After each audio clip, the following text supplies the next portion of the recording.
Hello, and welcome back to Baby Elias's stories.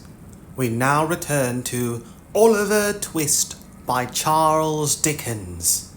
Chapter 3 relates how Oliver Twist was very near getting a place which would not have been a sinecure.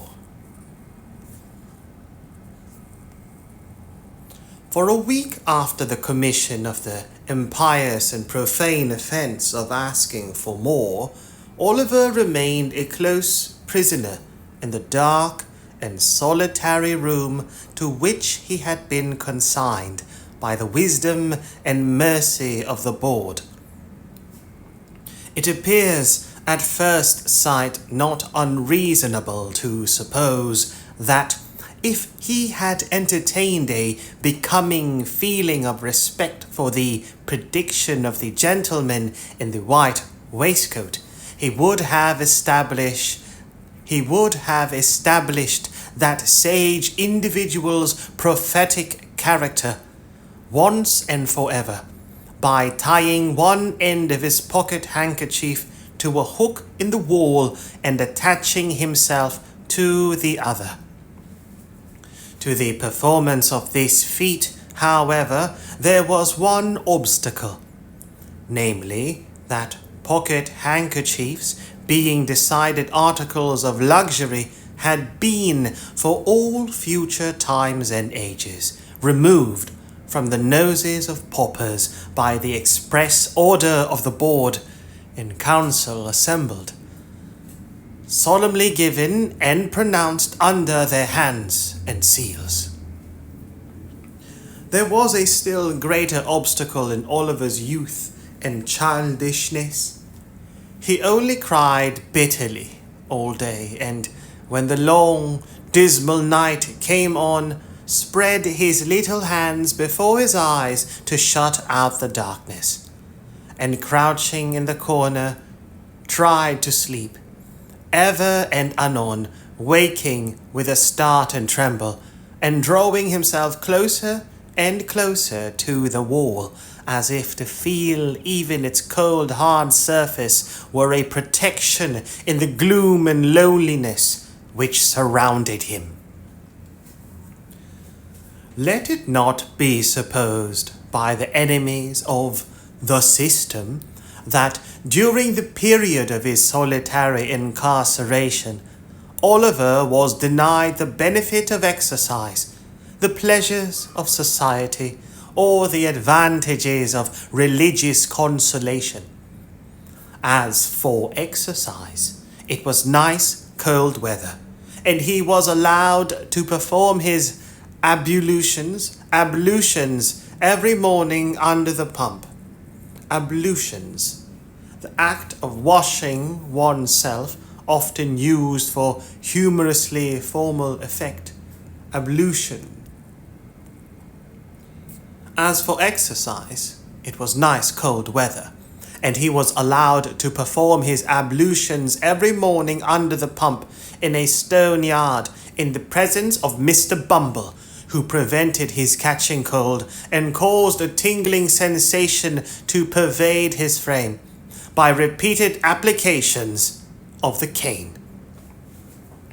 As for society, he was carried every other day into the hall where the boys dined, and there sociably flogged as a public warning and example. And so far from being denied the advantages of religious consolation, he was kicked into the same apartment every evening at prayer time, and there permitted to listen to and console his mind with a general supplication of the boys, containing a special clause, therein inserted by authority of the board, in which they entreated to be made good, virtuous, contented, and obedient, and to be guarded from the sins and vices of Oliver Twist, whom the supplication distinctly set forth to be under the exclusive patronage and protection of the powers of wickedness, and an article direct from the manufactory of the very devil himself. It chanced one morning, while Oliver's affairs were in this auspicious and comfortable state, that Mr. Gamefield, chimney sweep, went his way down the High Street. Auspicious. Conducive to success. Favourable. Auspicious. It chanced one morning, while Oliver's affairs were in this auspicious and comfortable state, that Mr. Gamfield, chimney sweep, went his way down the High Street, deeply cogitating in his mind his ways and means of paying certain arrears of rent.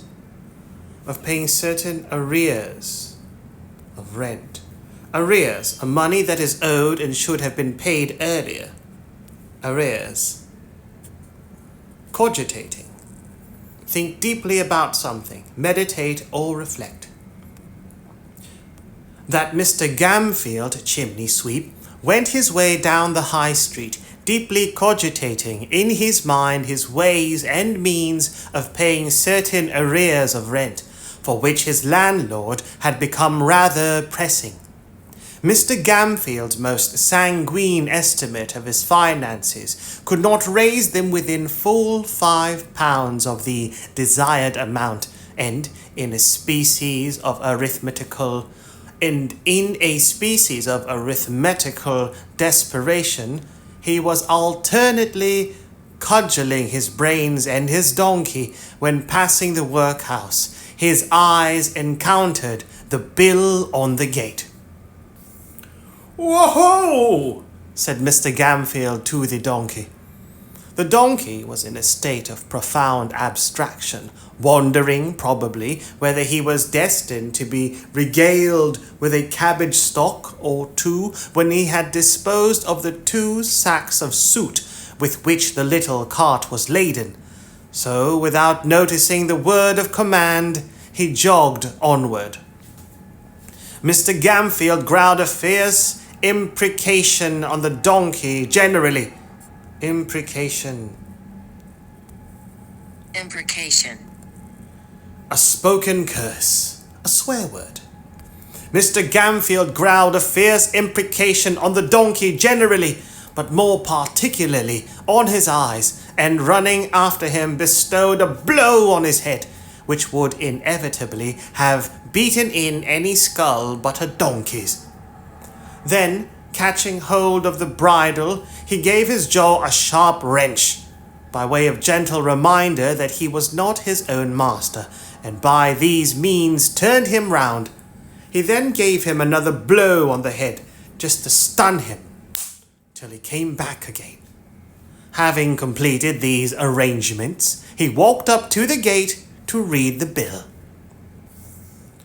The gentleman with the white waistcoat was standing at the gate with his hands behind him, after having delivered himself of some profound sentiments in the board room. Having witnessed the little dispute between Mr. Gamfield and the donkey, he smiled joyously when that person came up to read the bill, for he saw at once that Mr. Gamfield was exactly the sort of master Oliver Twist wanted. Mr. Gamfield smiled too as he perused the document, for £5 was just the sum he had been wishing for, and as to the boy with which it was encumbered, Mr. Gamfield, knowing what the dietary of the workhouse was, well, knew he would be a nice small pattern, just the very thing for register stoves. So he spelt the bill through again, from beginning to end, and then, touching his fur cap in token of humility, accosted the gentleman in the white waistcoat. "This here boy, sir, what the parish wants to prentice," said Mr. Gamfield. "Ah, my man," said the gentleman in the white waistcoat with a condescending smile. "What of him?" "If the parish would like him to learn a right pleasant trade in a good, respectable chimbley sweeping business, said Mr. Gamfield. I wants a apprentice, and I am ready to take him. Walk in, said the gentleman in the white waistcoat. Mr. Gamfield, having lingered behind to give the donkey another blow on the head and another wrench of the jaw, as a caution not to run away in his absence, followed the gentleman with the white waistcoat into the room where Oliver had first seen him. It's a nasty trade, said Mr. Limbkins, when Gamfield had again stated his wish. Young boys have been smothered in chimneys before now, said another gentleman. That's a cause they damp the straw afore they lit it in the chimbley to make 'em come down again, said Gamfield. That's all smoke and no blaze, whereas smoke ain't no use at all in making a boy come down, for it only sends him to sleep, and that's what he likes. Boys is very obstinate and very lazy, gentlemen, and there's nothing like a good hot blaze to make 'em come down of this a run. It's humane too, gentlemen, a cause even if they've stuck in the chimbley, roasting their feet makes 'em struggle to extricate themselves. The gentleman in the white waistcoat appeared very much amused by this explanation, but his mirth was speedily checked by a look from Mr. Limbkins. The board then proceeded to converse among themselves for a few minutes, but in so low a tone that the words saving of expenditure, looked well in the accounts, have a printed report published, were alone audible. These only chance to be heard, indeed, or account of their being very frequently repeated with great emphasis. At length the whispering ceased, and the members of the board, having resumed their seats and their solemnity, Mr. Limbkins said, Solemnity, the state of quality of being serious and dignified. Solemnity. At length the whispering ceased, and the members of the board, having resumed their seats and their solemnity, Mr. Limbkins said, We have considered your proposition, and we don't approve of it. Not at all, said the gentleman in the white waistcoat. Decidedly not, added the other members. As Mr. Gamfield did happen to labour under the slight imputation of having bruised 3 or 4 boys to death already, it occurred to him that the board had perhaps, in some unaccountable freak, taken it into their heads that this extraneous circumstance ought to influence their proceedings. Imputation, a charge or claim that someone has done something undesirable, an accusation.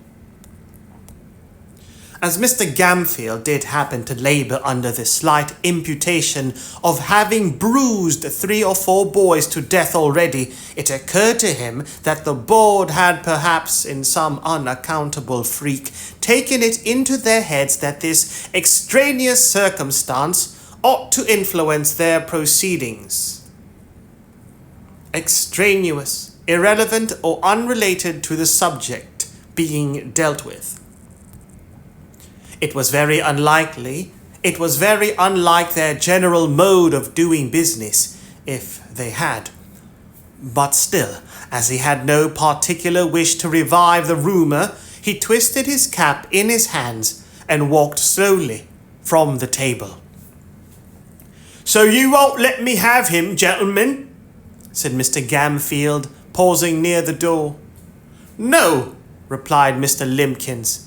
At least, as it's a nasty business, we think you ought to take something less than the premium we offered.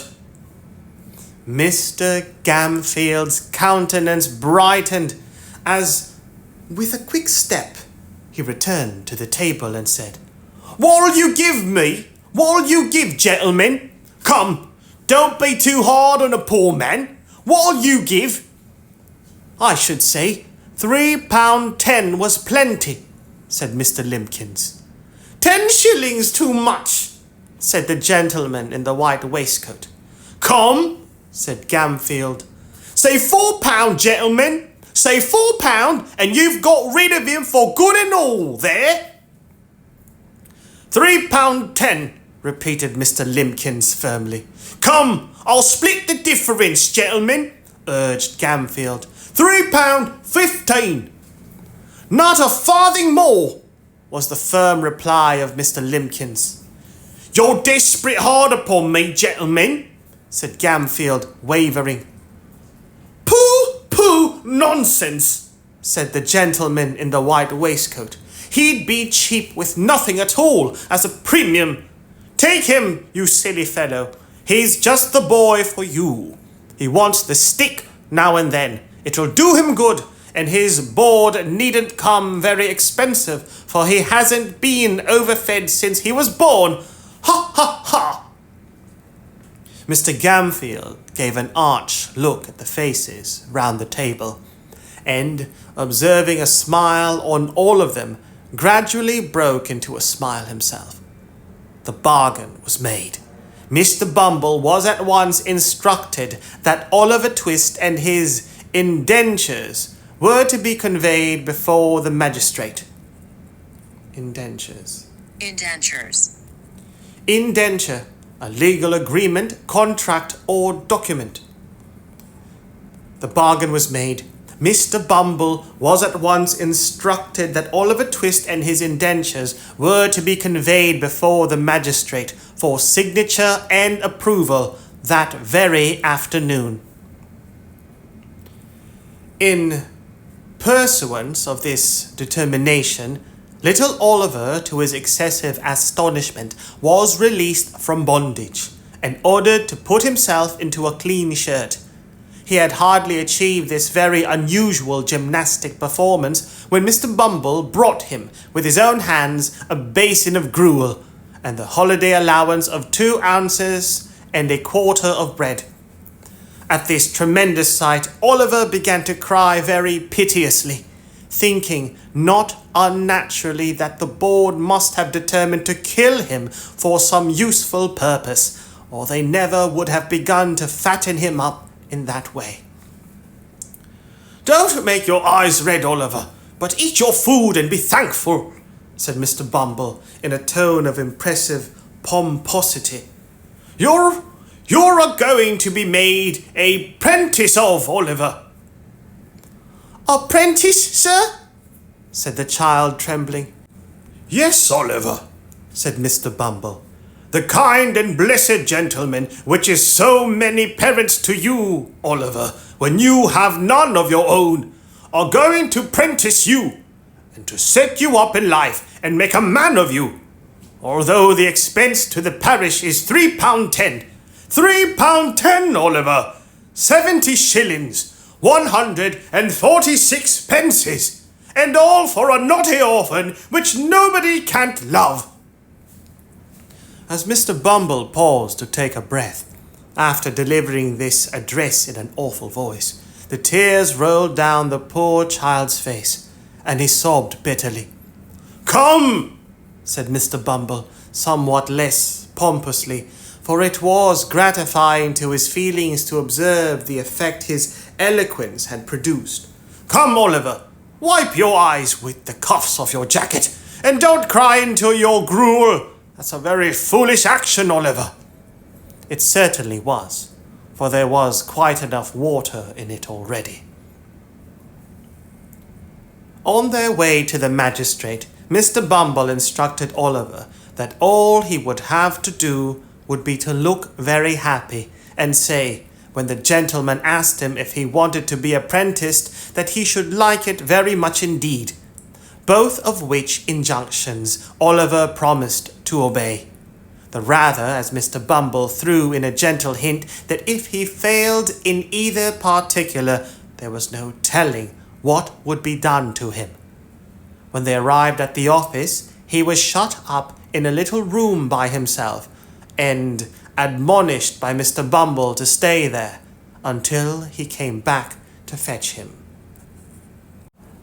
There the boy remained, with a palpitating heart, for half an hour, at the expiration of which time Mr. Bumble thrust in his head, unadorned with the cocked hat, and said aloud, "Now, Oliver, my dear, come to the gentleman." As Mr. Bumble said this, he put on a grim and threatening look and added in a low voice, "Mind what I told you, you young rascal!" Oliver stared innocently in Mr. Bumble's face at this somewhat contradictory style of address, but that gentleman prevented his offering any remark thereupon by leading him at once into an adjoining room, the door of which was open. It was a large room with a great window. Behind the desk sat two old gentlemen with powdered heads, one of whom was reading the newspaper, while the other was perusing, with the aid of a pair of tortoise shell spectacles, a small piece of parchment which lay before him. Mr. Limbkins was standing in front of the desk on one side, and Mr. Gamfield with a partial washed face on the other, while 2 or 3 bluff-looking men in top boots were lounging about. The old gentleman with his spectacles gradually dozed off over the little bit of parchment, and there was a short pause after Oliver had been stationed by Mr. Bumble in front of the desk. "This is the boy, your worship," said Mr. Bumble. The old gentleman who was reading the newspaper raised his head for a moment and pulled the other old gentleman by the sleeve, whereupon the last mentioned old gentleman woke up. Oh, is this the boy?" said the old gentleman. "This is him, sir," replied Mr. Bumble. "Bow to the magistrate, my dear." Oliver roused himself and made his best obeisance.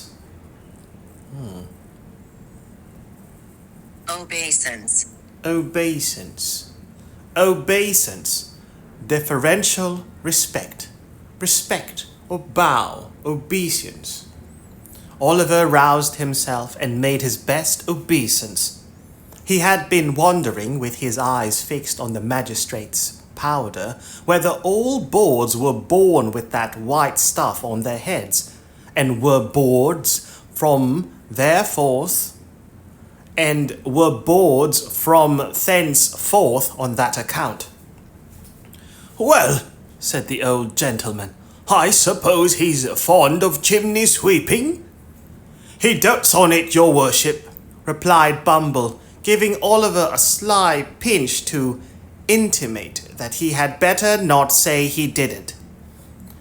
"And he will be a sweep, will he?" inquired the old gentleman. "If he was to bind him to any other trade tomorrow, he'd run away simultaneous, your worship," replied Bumble. "And this man that's to be his master, you, sir, you'll treat him well and feed him and do all that sort of thing, will you?" said the old gentleman. "When I says I will, I means I will," replied Mr. Gamfield doggedly. "You're a rough speaker, my friend, but you look an honest, open-hearted man," said the old gentleman, turning his spectacles in the direction of the candidate for Oliver's premium, whose villainous countenance was a regular stamped receipt for cruelty. But the magistrate was half blind and half childish, so he couldn't reasonably be expected to discern what other people did. "I hope I am, sir," said Mr. Gamfield with an ugly leer. I have no doubt you are, my friend, replied the old gentleman, fixing his spectacles more firmly on his nose and looking about him for the inkstand. It was the critical moment of Oliver's fate. If the inkstand had been where the old gentleman thought it was, he would have dipped his pen into it and signed the indentures, and Oliver would have been straightway hurried off.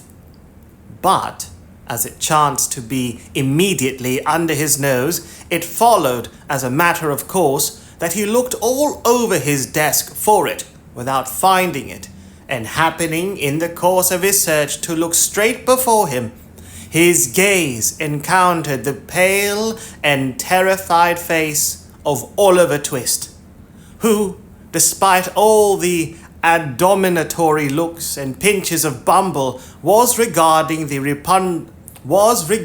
repulsive countenance of his future master with a mingled expression of horror and fear, too palpable to be mistaken even by a half-blind magistrate. The old gentleman stooped. The old gentleman stopped, laid down his pen, and looked over from Oliver to Mr. Limbkins, who attempted to take snuff with a cheerful and unconcerned aspect. "My boy," said the old gentleman, "you look pale and alarmed. What is the matter?" "Stand a little away from him, Beadle," said the other magistrate, laying aside the paper and leaning forward with an expression of interest. "Now, boy, tell us what's the matter. Don't be afraid." Oliver fell on his knees and, clasping his hands together, prayed that they would order him back to the dark room, that they would starve him, beat him, kill him if they pleased, rather than send him away with that dreadful man. "Well," said Mr. Bumble, raising his hands and eyes with most impressive solemnity. "Well, of all the artful and designing orphans that ever I see, Oliver, you are one of the most bare-facedest." "Hold your tongue, Beadle," said the second old gentleman, when Mr. Bumble had given vent to this compound adjective. "I beg your worship's pardon," said Mr. Bumble, incredulous of having heard aright. "Did your worship speak to me?" "Yes, hold your tongue." Mr. Bumble was stupefied with astonishment. A beadle ordered to hold his tongue. A moral revolution. The old gentleman in the tortoise shell spectacles looked at his companion. He nodded significantly. "We refuse to sanction these indentures," said the old gentleman, tossing aside the piece of parchment as he spoke. "I hope," stammered Mr. Limbkins, "I hope the magistrates will not form the opinion that the authorities have been guilty of any improper conduct on the unsupported testimony of a child." "The magistrates are not called upon to pronounce any opinion on the matter," said the second old gentleman sharply. "Take the boy back to the workhouse and treat him kindly. He seems to want it." That same evening, the gentleman in the white waistcoat most positively and decidedly affirmed not only that Oliver would be hung, but that he would be drawn and quartered into the bargain. Mr. Bumble shook his head with gloomy misery. And said he wished he might come to good. Whereunto Mr. Gamfield replied that he wished he might come to him, which, although he agreed with the beadle in most matters, would seem to be a wish of a totally opposite description. The next morning, the public were once informed that Oliver Twist was again to let, and that £5 would be paid to anybody who would take possession of him. Chapter 4. Oliver being offered another place, makes his first entry into public life. In great families, when an advantageous place cannot be obtained, either in possession, reversion, remainder, or expectancy, for the young man who is growing up, it is a very general custom to send him to sea. The board, in imitation of so wise and salutary an example, took counsel together on the expediency of shipping off Oliver Twist in some small trading vessel bound to a good, unhealthy port. This suggested itself as the very best thing that could possibly be done with him, the probability being that the skipper would flog him to death in a playful mood some day after dinner, or would knock his brains out with an iron bar, both pastimes being, as is pretty generally known, very favourite and common recreations among gentlemen of that class.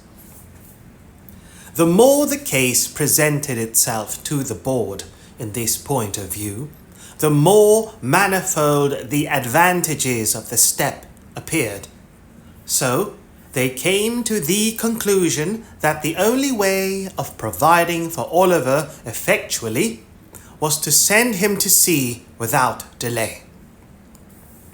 Mr. Bumble had been dispatched to make various preliminary inquiries, with the view of finding out some captain or other who wanted a cabin boy without any friends, and was returning to the workhouse to communicate the result of his mission, when he encountered at the gate no less a person than Mr. Sowerberry, the parochial undertaker. Mr. Sowerberry was a tall, gaunt, large-jointed man, attired in a suit of threadbare black with darned cotton stockings of the same colour, and shoes to answer. His features were not naturally intended to wear a smiling aspect, but he was in general rather given to professional jocosity.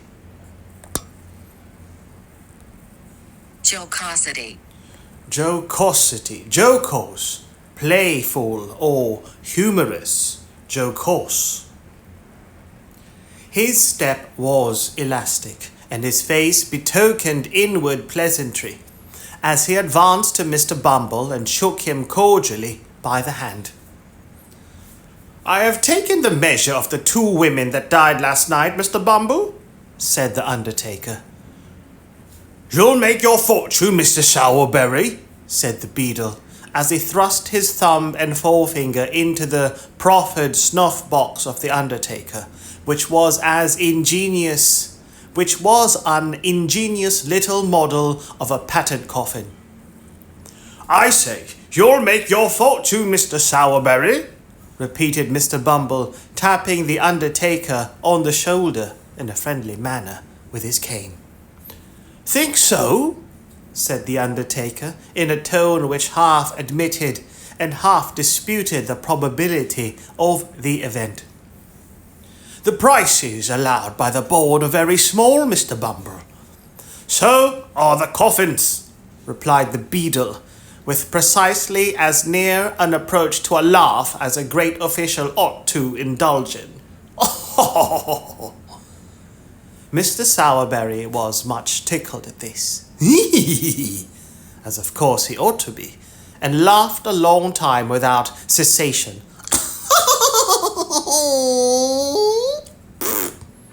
Well, Mr. Bumble," he said at length, "there's no denying that, since the new system of feeding has come in, the coffins are something narrower and more shallow than they used to be. But we must have some profit, Mr. Bumble. Well, seasoned timber is an expensive article, sir, and all the iron handles come by canal from Birmingham." Well, well, said Mr. Bumble. Every trade has its drawbacks. A fair profit is, of course, allowable. Of course, replied the undertaker. And if I don't get a profit upon this or that particular article, why, I make it up in the long run, you see. Just so, said Mr. Bumble. Though, I must say, continued the undertaker, resuming the current of observations which the beadle had interrupted. Though I must say, Mr. Bumble, that I have to contend against one very great disadvantage, which is that all the stout people go off the quickest.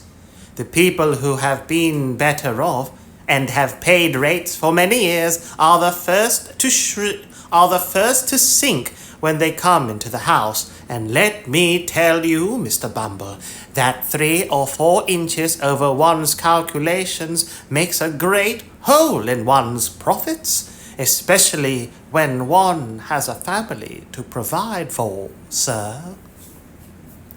As Mr. Sowerberry said this, with the becoming indignation of an ill-used man, and as Mr. Bumble felt that it rather tended to convey a reflection on the honour of the parish, the latter gentleman thought it advisable to change the subject. Oliver Twist being uppermost in his mind, he made him his theme. By the by, said Mr. Bumble, you don't know anybody who wants a boy, do you?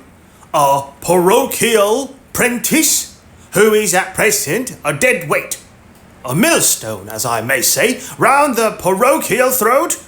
Liberal terms, Mr. Sowerberry, liberal terms. As Mr. Bumble spoke, he raised his cane to the bill above him and gave 3 distinct raps upon the words £5, which were printed thereon in Roman capitals of gigantic size.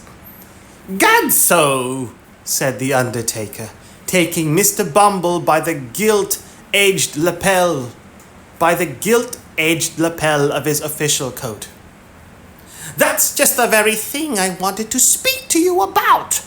You know, dear me, what a very elegant button this is, Mr. Bumble.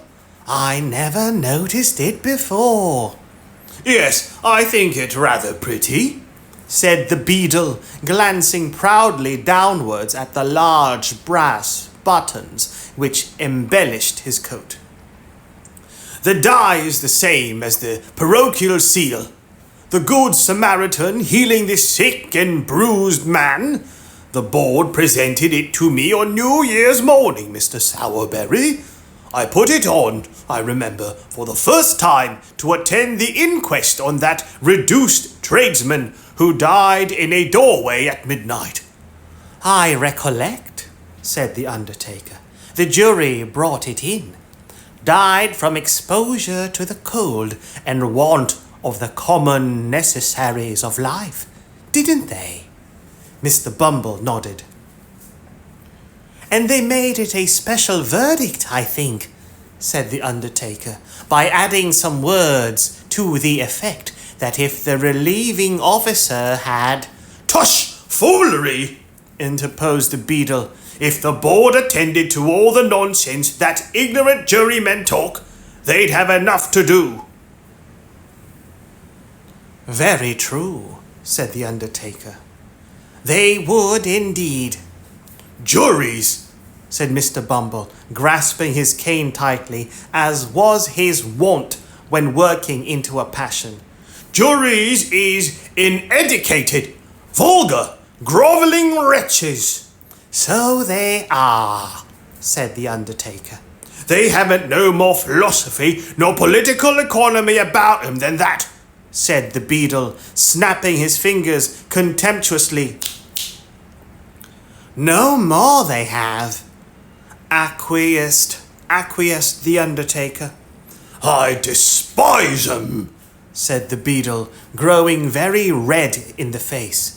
So do I, rejoined the undertaker. And I only wish we'd a jury of the independent sort in the house for a week or two, said the beadle.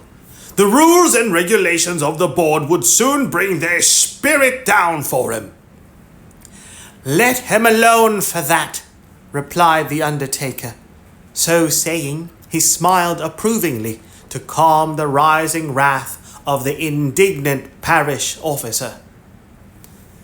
Mr. Bumble lifted off his cocked hat, took a handkerchief from the inside of the crown, wiped from his forehead the perspiration which his rage had engendered.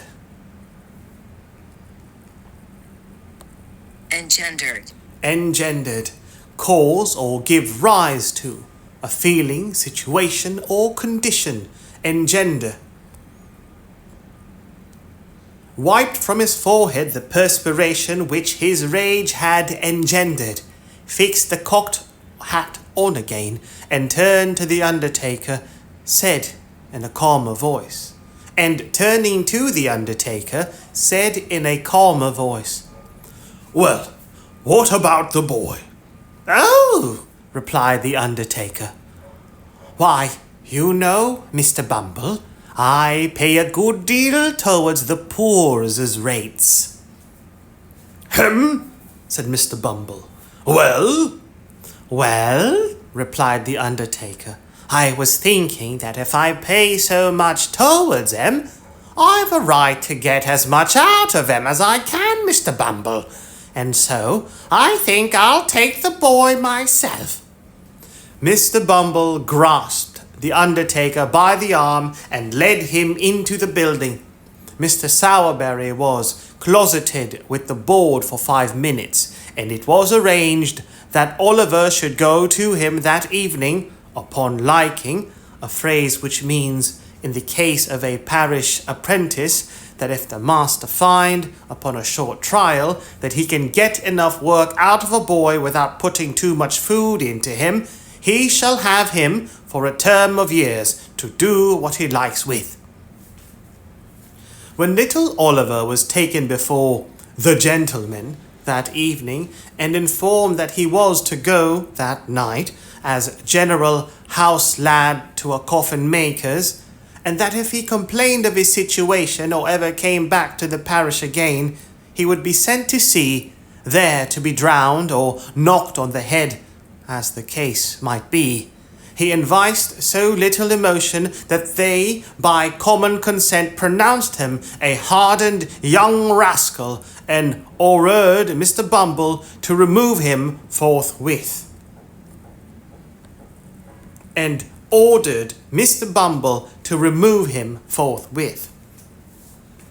Now, although it was very natural that the board, of all people in the world, should feel in a great state of virtuous astonishment and horror at the smallest tokens of want of feeling on the part of anybody, they were rather out in this particular instance.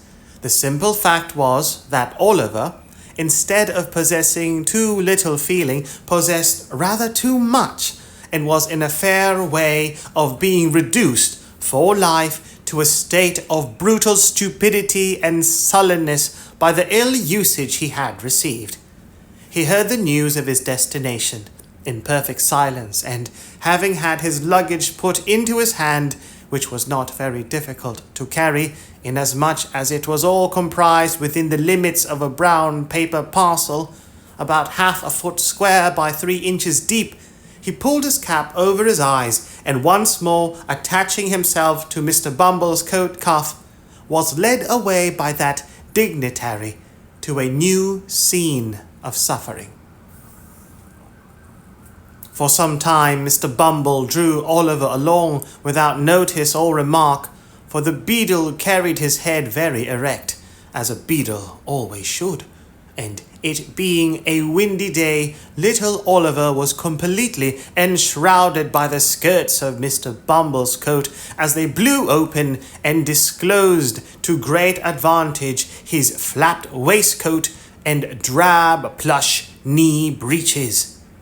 As they drew near to their destination, However, Mr. Bumble thought it expedient to look down and see that the boy was in good order for inspection by his new master, which he accordingly did with a fit and becoming air of gracious patronage. Oliver, said Mr. Bumble. Yes, sir, replied Oliver in a low, tremulous voice. pull that cap off your eyes and hold up your head, sir.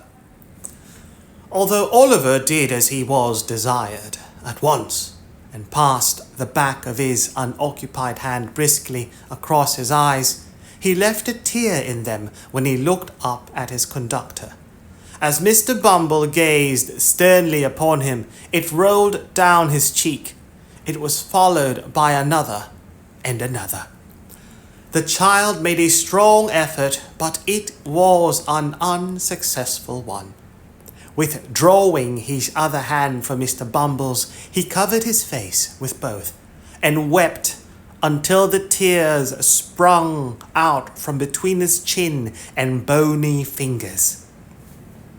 Well, exclaimed Mr. Bumble, stopping short and darting at his little charge a look of intense malignity. Malignity. Malign, evil in nature or effect, malevolent, malign. And darting at his little charge a look of intense malignity. well, of all the ungratefullest and worst disposed boys as ever I see, Oliver, you are the... No, sir, sobbed Oliver, clinging to the hand which held the well-known cane. No, sir, I will be good indeed. Indeed, I will, sir. I am a very little boy, sir, and it is so... So what? inquired Mr. Bumble in amazement. So lonely, sir, so very lonely, cried the child. Everybody hates me. Oh, sir, don't pray be cross to me. The child beat his hand upon his heart and looked in his companion's face with tears of real agony.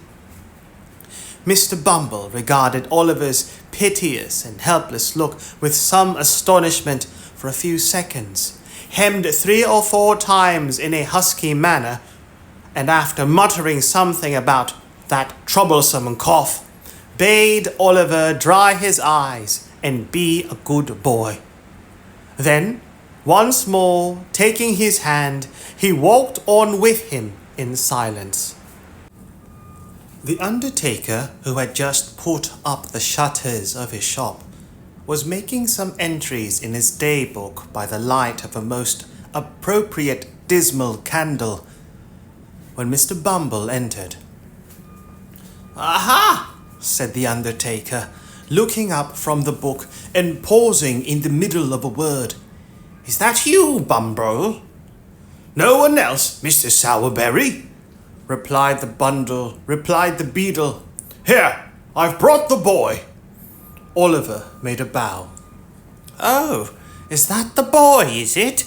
said the undertaker, raising the candle above his head to get a better view of Oliver. "Mrs. Sowerberry, will you have the goodness to come here a moment, my dear?" Mrs. Sowerberry emerged from a little room behind the shop and presented the form of a short, then squeezed-up woman with a vixenish countenance. "My dear," said Mr. Sowerberry deferentially, "this is the boy from the workhouse that I told you of." Oliver bowed again. "Dear me," said the undertaker's wife, "he's very small." Why, he is rather small. Replied Mr. Bumble, looking at Oliver as if it were his fault that he was no bigger. He is small, there's no denying it, but he'll grow, Mrs. Sowerberry, he'll grow. "Ah, I dare say he will," replied the lady pettishly. "On our victuals and our drink. I see no saving in parish children, not I, for they always cost more to keep than they're worth. However, men always think they know best. There, get downstairs, little bag of bones." With this, the undertaker's wife opened a side door and pushed Oliver down a steep flight of stairs into a stone cell, damp and dark, forming the anteroom to the coal cellar and denominated kitchen, wherein sat a slatternly girl. Slatternly, dirty and untidy, typically used of a woman or her appearance. Slatternly. Wherein sat a slatternly girl, in shoes down at heel and blue worsted stockings very much out of repair. "Here, Charlotte," said Mr. Sowerberry, who had followed Oliver down. "Give this boy some of the cold bits that were put by for trip. He hasn't come home since the morning, so he may go out without them. I dare say the boy isn't too dainty to eat him, are you, boy?" Oliver, whose eyes had glistened at the mention of meat and who was trembling with eagerness to devour it, replied in the negative, and a plateful of coarse, broken victuals was set before him. I wish some well-fed philosopher, whose meat and drink turn to gall within him, whose blood is ice, whose heart is iron, could have seen Oliver Twist clutching at the dainty viands that the dog had neglected. I wish he could have witnessed the horrible avidity with which Oliver tore the bits asunder with all the ferocity of famine. There is only one thing I should like better, and that would be to see the philosopher making the same sort of meal himself with the same relish. "Well," said the undertaker's wife, when Oliver had finished his supper, which she had regarded in silent horror, and with fearful auguries of his future appetite. Auguries. Augury, a sign of what will happen in the future, an omen, which she had regarded in silent horror and with fearful auguries of his future appetite. "Have you done?" There being nothing eatable within his reach, Oliver replied in the affirmative. "Then come with me," said Mrs. Sowerberry, taking up a dim and dirty lamp and leading the way upstairs. "Your bed's under the counter. You don't mind sleeping among the coffins, I suppose? But it doesn't much matter whether you do or don't, for you can't sleep anywhere else. Come, don't keep me here all night." Oliver lingered no longer, but meekly followed his new mistress.